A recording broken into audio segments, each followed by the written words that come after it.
Sejam todos bem-vindos ao canal Companheiros da Luz. Leitura do livro Sexo e Destino. Coleção A Vida no Mundo Espiritual, obra do Espírito André Luiz, por Chico Xavier e Valdo Vieira. Iniciemos então a leitura da segunda parte. Capítulo 8. Satisfazendo as recomendações de Félix, que nos esperava a cooperação, junto de Cláudio e Marina, demoramo-nos no Flamengo, ao pé do amigo que a consternação abatia. Entregue a si mesmo, sem qualquer consolação humana, Nogueira refletiu e compreendeu. Havia lido bastante. Conversara o suficiente com Agostinho e Salomão. Não lhe cabia escusar-se a verdade. Recolherá a fé por misericórdia da bondade divina, entretanto, a divina justiça não poderia forrá-lo à solidão que ele mesmo plantara. Represava-se-lhe o coração de saudades da filha que o túmulo escondera. Aquela quinzena de hospital unirá-os em espírito para sempre. Ao lado de Marita, obtivera a luz da renovação. Doía-lhe pensar que não mais experimentaria o conforto de carregá-la, sustentá-la, socorrê-la. Abatido, sentou-se e chorou. A noite avançava e Márcia não aparecia. Telefonou, discreto, para vizinhos de Dona Justa. A servidora, chamada por obséquio à residência de amigos, veio atender. Informou-se da desencarnação de Marita e lamentou não haver conseguido a notícia, antes, com o tempo necessário para assistir-lhe ao funeral. Esclareceu que a madama subirá a Petrópolis, sem precisar o regresso. Dona Márcia alegara cansaço, depois da internação de Marina para tratamento, e avisara de que pretendia passar alguns dias na serra, ganhando forças. Ela, Dona Justa, segundo o combinado, comparecia, pela manhã, no apartamento, e folgava à tarde. Nogueira perguntou pelo estabelecimento, onde se achava a filha doente, no entanto, a servidora respondeu com sinceridade que não sabia. Dona Márcia não lhe fornecera informações. Aliás, solicitava licença para inteirá-lo, sem a menor intenção de afligi-lo, de que julgava a patroa também esgotada. Parecia nervosa, enferma. Cláudio agradeceu e tomou o catálogo telefônico. Pediu, infrutiferamente, ligação para a conhecida casa de repouso em Santa Teresa. E seguiu procurando pelo fio, até que na sexta pesquisa encontrou o que buscava. Enfermeira prestimosa, com quem Dona Márcia deixara endereço, respondeu de uma casa de saúde, localizada em Botafogo, notificando que Marina aí se hospedava. As visitas, no entanto, mesmo para os familiares, estavam proibidas. A moça andava em crise, sob a atenção dos médicos.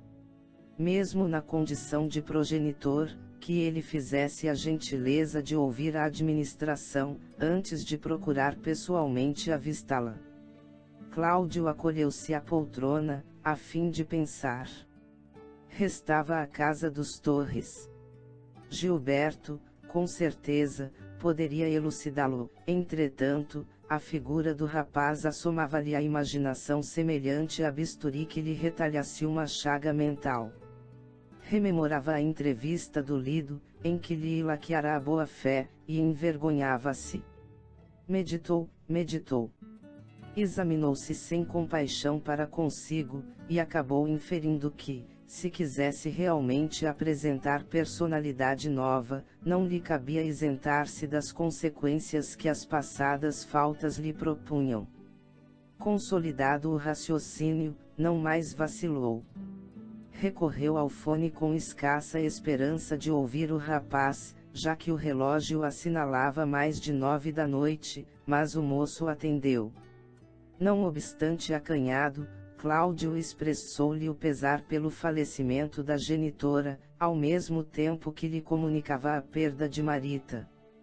Figurou-se-lhe Gilberto deprimido, torturado. O filho de Nemésio confessava-lhe desconhecer não só a extensão do acidente, mas também o óbito.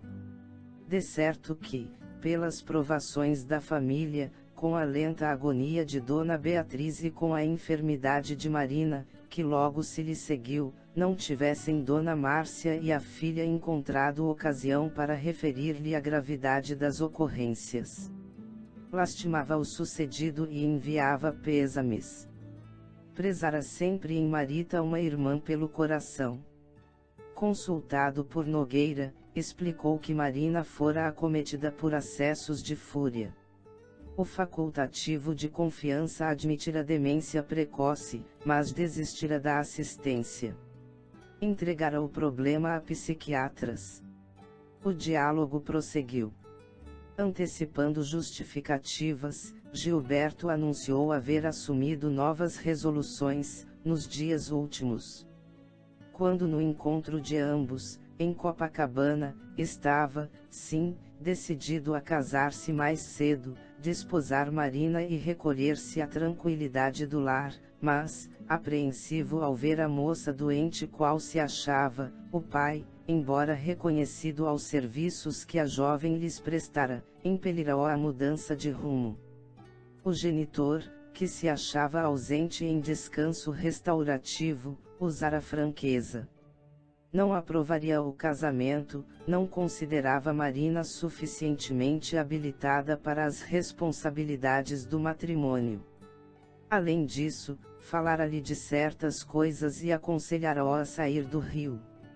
Sustentá-lo-ia em outra cidade, onde pudesse recomeçar estudos interrompidos. Ele, porém, Gilberto, compreendia a vida de outro modo e, à face das imposições paternas, sentia-se entristecido, vencido.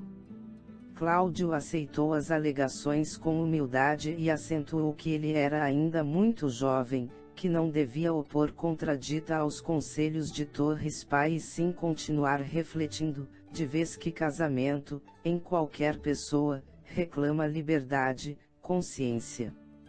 Tão sensatas e confortadoras observações formulou, pacificando-lhe o íntimo e clareando-lhe a compreensão para o trato com o próprio pai, que Gilberto se modificou, perante aquela brandura inesperada. Supunha ouvir um outro Nogueira, mais velho, mais amigo. Emocionado, agradeceu e chegou a pedir-lhe não o abandonasse. Verificava-se agora sozinho. O genitor era bom, generoso, mas homem de negócios. Cabeça cheia. Sentia necessidade de alguém que o inspirasse, que lhe estendesse as mãos. Estimaria encontrá-lo, ouvi-lo mais vezes. Percebeu que Cláudio lhe falava em tom de lágrimas, agradecendo-lhe o apreço. Aquilo como que lhe insuflava confiança nova naquele homem com quem se entendera, dias antes, mas de modo imperfeito. Nogueira, submisso, consultou acerca de Márcia. Provavelmente que, em se afastando para Petrópolis, a esposa lhe teria deixado o telefone. Gilberto confirmou. Dona Márcia, ao viajar, solicitara-lhe atenção para Marina. Se a menina piorasse, que fizesse o obséquio de chamá-la, incontinenti. E ao expressar-lhe semelhante recomendação, declarara que lhe passava a incumbência e não ao marido, por sabê-lo ocupado no hospital. De posse das informações, Cláudio agradeceu de novo e repôs o fone no gancho. Em seguida, confiou-se à meditação. Pelo tom da conversa, o rapaz se alterara de todo. Em tudo o que expusera, media as frases. Cerimonioso, desencantado.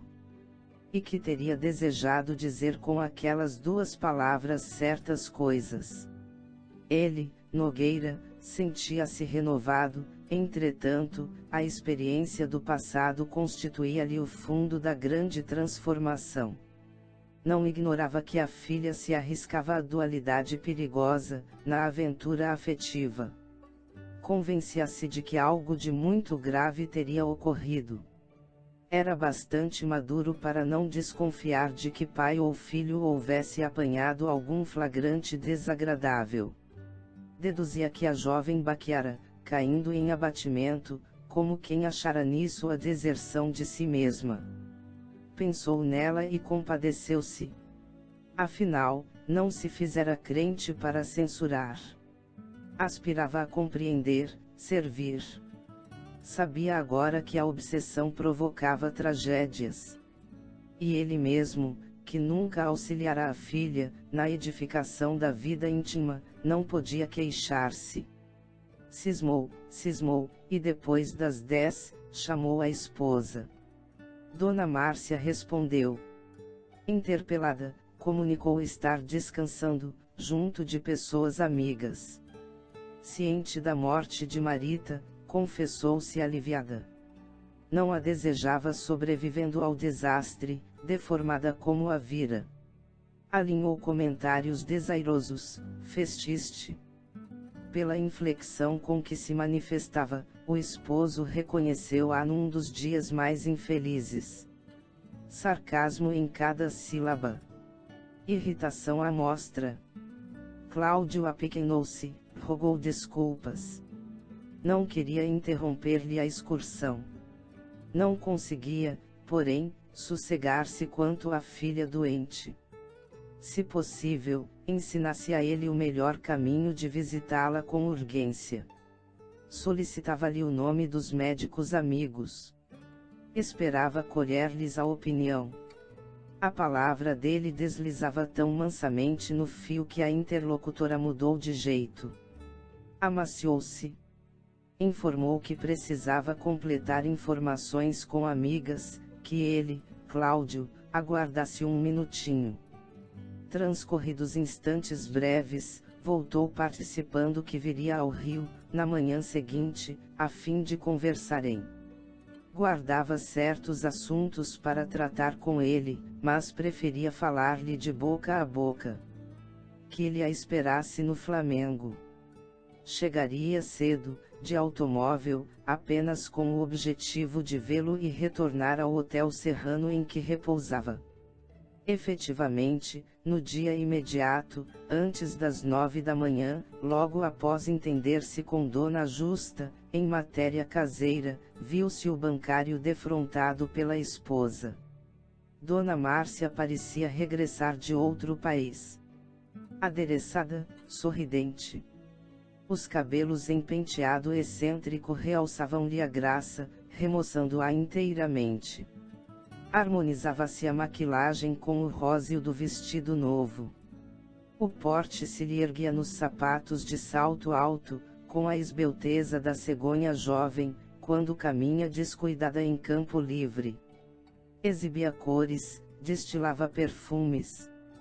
Contudo, a flor humana em que se metamorfoseara não escondia para nós as larvas que a carcomiam. Jazia Dona Márcia assessorada por pequena corte de vampirizadores desencarnados que lhe alteravam a cabeça. Mesmo à nossa frente, que nos acostumáramos a identificá-la por matrona difícil, mas ajustada ao lugar que as conveniências lhe indicavam, surgia quase irreconhecível. Metalizara-se-lhe a voz, o olhar fizera-se mais frio. De entrada, cumprimentou o marido e Dona Justa com ademanes de protetora complacente. Assustou-se Nogueira. Não compreendia. Padeciam em casa a provação de uma filha morta e outra enferma. Por outro lado, Márcia, pelo fio, anunciara-se esfalfada. De que maneira se amoldava a uma excursão, assim festiva? Instintivamente, recordou Gilberto preocupado com certas coisas e a própria esposa prometendo-lhe certos assuntos e, apreensivo, perguntava-se que sucessos ocultos se lhe vedavam ao coração. A recém-chegada sentou-se, cruzando as pernas com desenvoltura juvenil, e, sem mais aquela, reportou-se à pressa que trazia. Nogueira indagou por Marina. Dona Márcia, evidentemente interessada em outros problemas, sintetizou, quanto pôde, a história da enfermidade, indicou o psiquiatra que respondia pelo caso, aludiu ao conforto de que a filha se rodeava na casa de saúde e exalçou a generosidade do Sr. Torres, que não calculava sacrifícios para que lhe sobejasse assistência. Comentou largamente a nobreza do viúvo de Dona Beatriz, cuja grandeza de alma apenas agora, dizia entusiasmada, começava a conhecer. E, finalmente, propôs um ajuste de providências pelas quais se transferisse a menina para um sanatório em São Paulo, onde estagiasse, no tratamento devido, por alguns meses. Bastava que ele, Cláudio, concordasse. Nemésio, em sinal de gratidão da firma pelos serviços prestados por Marina, custearia todas as despesas. Cláudio escutou, humilde, e ponderou que a situação talvez não fosse tão grave, que a palavra meses o alarmava.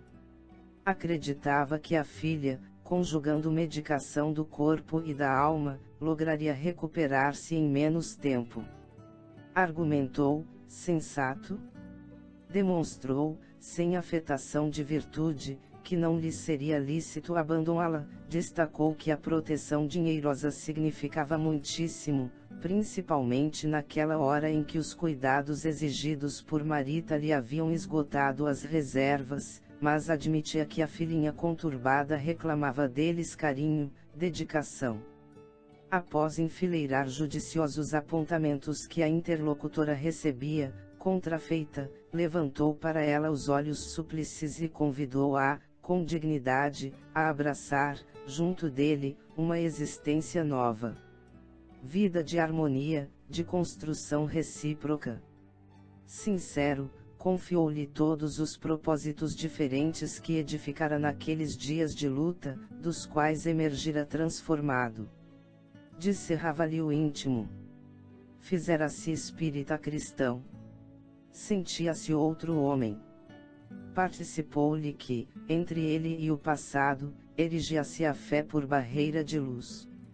Aspirava, agora, a bênção do lar, a tranquilidade da família. Comprometia-se a adotar conduta reta, ser-lhe-ia companheiro leal.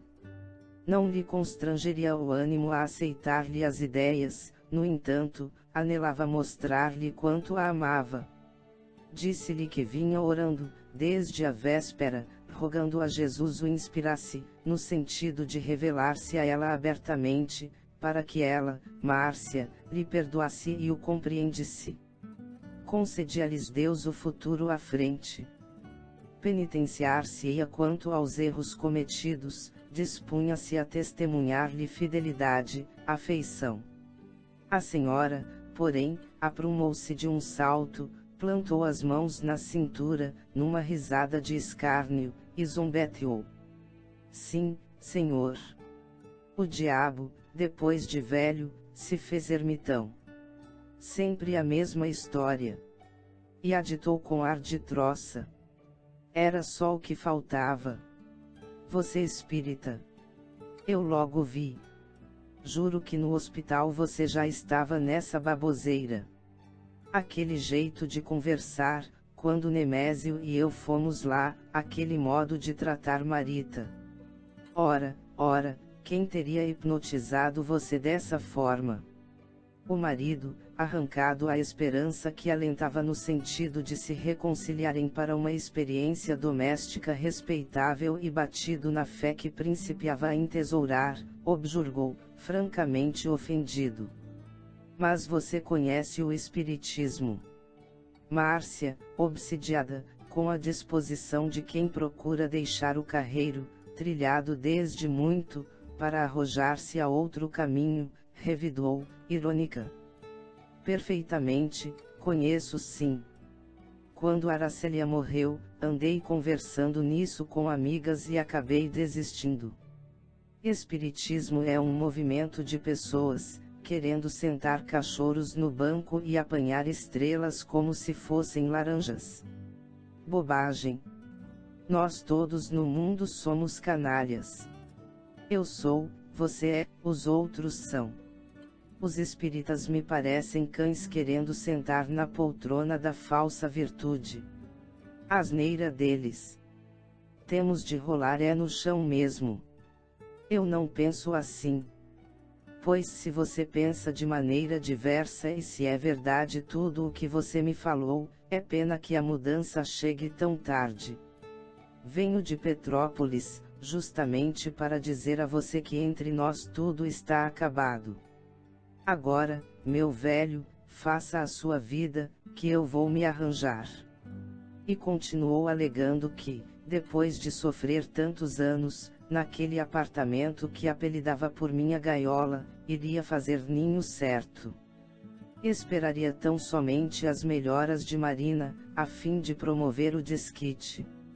Se ele, Cláudio, não assinasse, que escolhesse rumo. Declarava-se farta. Queria liberdade, sossego, distância. Nogueira escutava, triste. Repunha no pensamento as instruções de Agostinho e Salomão, lembrava Marita, reconstituía na memória os textos lidos. Sim, concluía mentalmente, aquele matrimônio destruído era obra dele, recolhia o que semeara. Uma filha morta, outra doente e a esposa obsessa. Seara de espinhos para quem os plantara. Fitou Márcia, aplicada ao sarcasmo, e reconheceu que ambos eram comparáveis a dois náufragos na viagem do mundo, com a diferença de que ele aceitara refúgio no salva-vidas da fé, ao passo que ela preferia mergulhar no desconhecido. Por minutos amargos, ouviu-lhe, pacientemente, os remoques, até que o homem antigo ressurgiu nele. Impossível aguentar tanto insulto, monologou de si para consigo. A doutrina restauradora que abraçara não se destinava a criar homens indignos. Doutrina de compreensão e benevolência, mas também de limpeza e respeitabilidade. Não se julgava habilitado a receber tanta injúria sem revolta. Indignou-se. Quis reagir, esbravejar, espancá-la. Entretanto, ao querer deslocar a mão direita, a fim de agredi-la, a noção de responsabilidade acordou-se-lhe, de repente. Recordou o hospital e reviu na imaginação a pequena mão gelada que o saudava, num gesto de perdão, no momento do adeus. Os dedos submissos e frios da filha desencarnada estavam nas mãos dele, relembrando-lhe que devia perdoar como tinha sido perdoado. Súbita calma lhe tomou o coração e entrou em lágrimas copiosas. Márcia divertiu-se. Destacou que não faria falta a um marido que se efeminara, tornando-se poltrão e choramingueiro. Afirmou que, mediante aquele espetáculo de covardia, estava decidida a não contar com Marina, refeita. Tomaria atitude. Nada mais tinha a ver com aquela casa. Chamou Dona Justa e avisou com um indicador em riste que mandaria buscar todos os seus pertences para serem alojados em casa de Selma, a companheira de infância que residia na Lapa. E, vociferando, colérica, estrondou a porta, atrás dos próprios passos, sem mais uma palavra para o esposo que permanecia na sala, esmagado de sofrimento. Demorou-se Nogueira em casa, durante algumas horas, refazendo forças. À tarde, procurou Salomão, em Copacabana. Consolou-se ao vê-lo. Palestraram por momentos. Da própria farmácia, telefonou ao psiquiatra que a esposa nomeara. O especialista ouviu, cortês. Sim, proporcionar-lhe-ia todas as facilidades para que se avistasse com a filha, no dia seguinte. Cláudio agradeceu, e encerrando a ligeira conversação pelo fio, rogou a Salomão um minuto de entendimento em particular. Atendido, solicitou ao amigo para que o auxiliasse através da oração, em benefício da outra filha, que supunha obsidiada, relacionando-lhe o problema de modo sucinto. Salomão confortou-o. Possuía companheiros diversos, dedicados à desobsessão. A todos solicitaria socorro, junto aos benfeitores que lhes supervisionavam as tarefas, no plano espiritual. A seu turno, consagrar-se-ia ao caso, imbuído da melhor confiança. Notando que o pai de Marita entremostrava o coração atenazado de angústia no semblante abatido, convidou-o ao café, e sentados em recanto ameno, permutaram confidências, observações, projetos, esperanças. Partilhariam atividades espirituais, seriam irmãos no trabalho, no ideal. Nogueira retornou aliviado ao Flamengo, e na manhã imediata, estava a postos, em Botafogo. No horário marcado, ganhou o recinto a que Marina foi trazida. Afligiu-se em lhe verificando a depressão. Emagrecera. Desfigurara-se. Por fora, o alheamento de si mesma, entretanto, através dos olhos, despedia a alma incendiada de angústia. Comovi-me, não apenas ao abraçá-la, mas também ao notar Moreira rente, esmerando-se na execução do que prometera. Enquanto o amigo que se guindara à condição de enfermeiro me acolhia, fraterno, a jovem enleara-se ao pai numa explosão de lágrimas. Sentaram-se. A enfermeira deixou-os a sós e Marina perguntou pela mãezinha. Por que não viera, porque a desprezava? Por quê? Por quê? Empenhou-se Nogueira em acalmá-la e fê-lo de tal modo que a menina, espantada, cobrou mais ampla lucidez. O pai dirigia-se a ela num tom que nunca ouvira. Vasculhava-lhe as fibras mais íntimas, lenindo, ajustando. Falou-lhe de forças imponderáveis à maioria das pessoas, reportou-se a inteligências desencarnadas que se imanizam às criaturas em perturbação, agravando-lhes os desequilíbrios.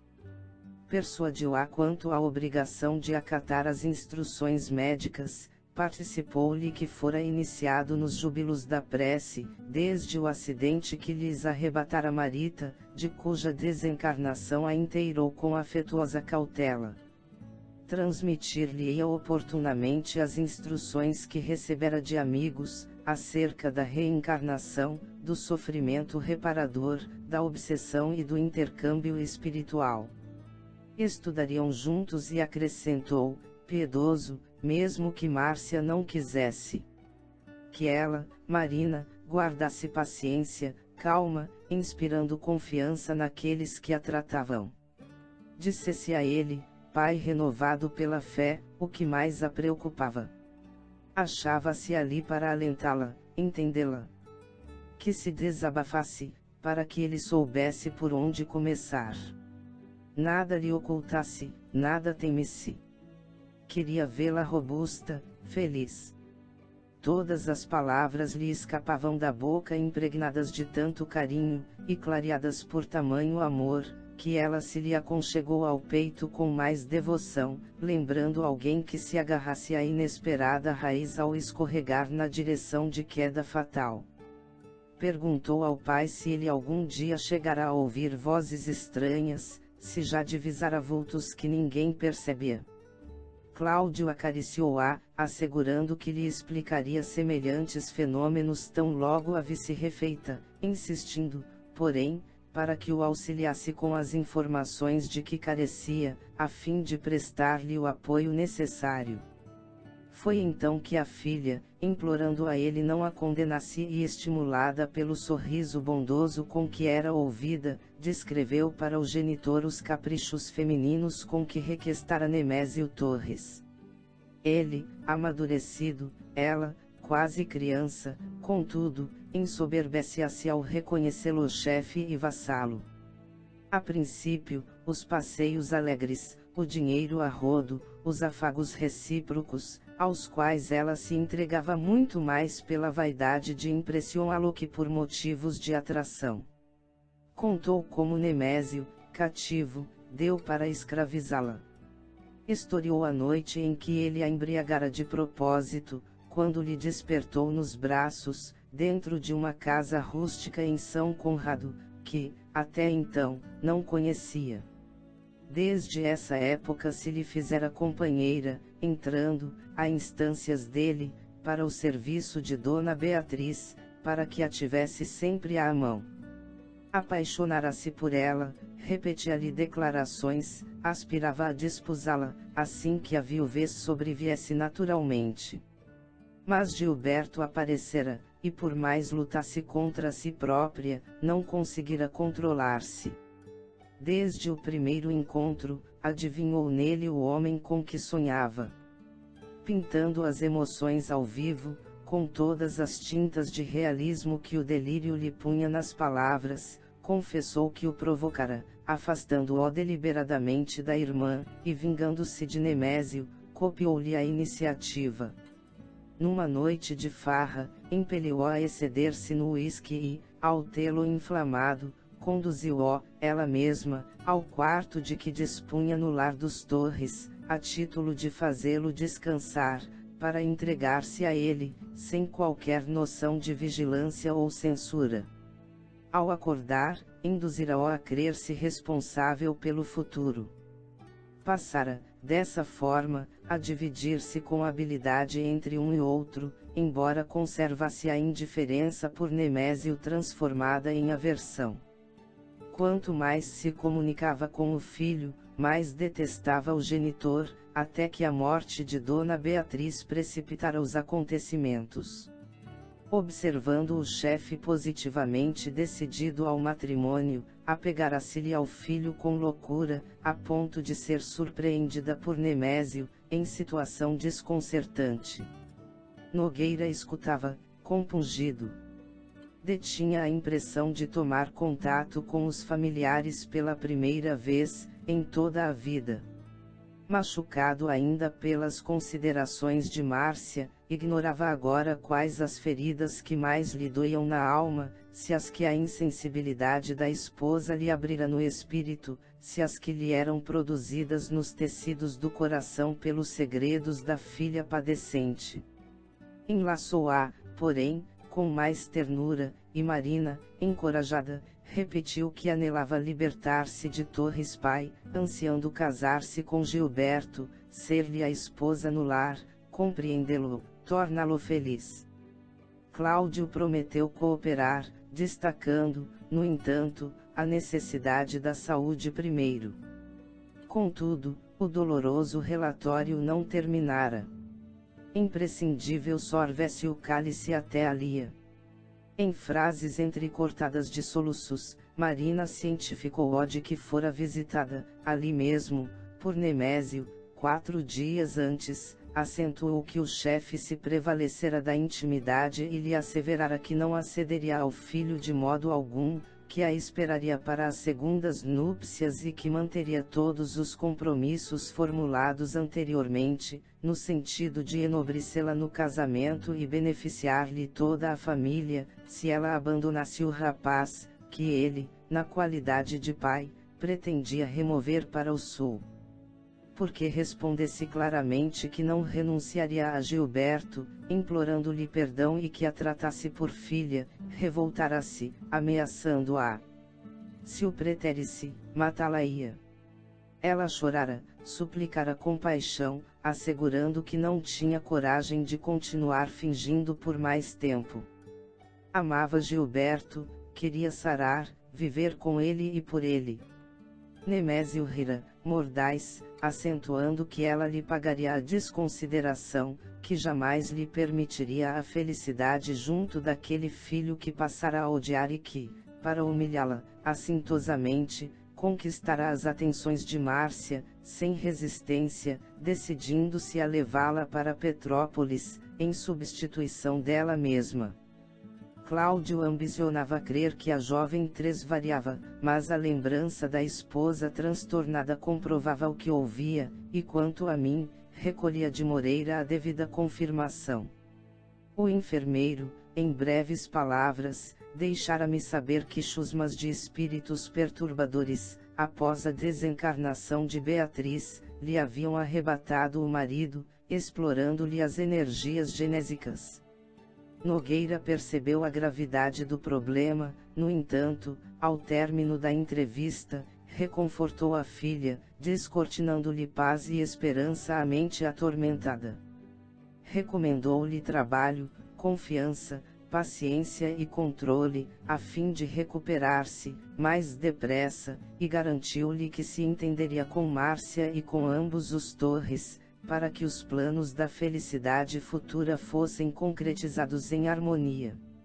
Marina recebeu-lhe a despedida, a sorrir confortada, patenteando sinais de melhora, mas, em se revendo na rua, Cláudio entrou em prece, e, reconhecendo-se no prelúdio de provas amargas, comprimiu a mão direita de encontro ao peito alanceado, como quem trazia da visita espinhos de fogo a lhe requeimarem o coração.